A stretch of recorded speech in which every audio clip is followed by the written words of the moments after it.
Halo teman-teman, kembali lagi dengan saya Chandra Yolanda Benu. Di video kali ini saya akan membahas mengenai bagaimana menyusun materi public speaking. Mohon disimak ya. Nah, teman-teman, dalam menyusun materi public speaking yang baik dan efektif, kita perlu melibatkan beberapa langkah penting dalam menyusun materi kita.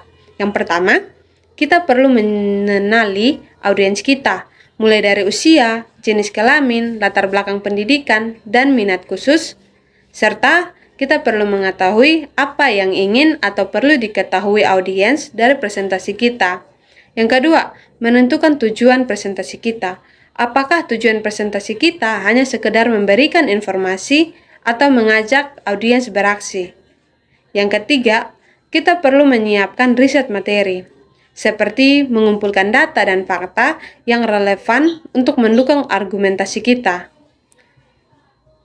Contohnya yaitu memberikan kisah-kisah yang dapat membuat materi kita lebih menarik dan mudah dipahami. Yang keempat, kita perlu membuat struktur materi yang baik, mulai dari pembuka presentasi, isi presentasi, maupun penutup. Dan yang kelima, kita perlu menyiapkan desain slide pendukung, visual yang menarik, yaitu kita gunakan grafik, diagram, atau foto pendukung dari kata-kata kita. Kita juga perlu menghindari teks yang berlebihan. Gunakan bullet points untuk poin-poin kunci dan jangan memasukkan teks panjang di dalam slide. Yang keenam, kita perlu berlatih.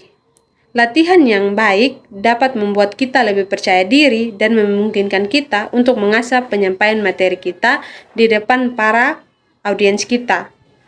Kita juga perlu meminta feedback atau masukan dari orang lain untuk perbaikan dalam materi atau penyampaian kita.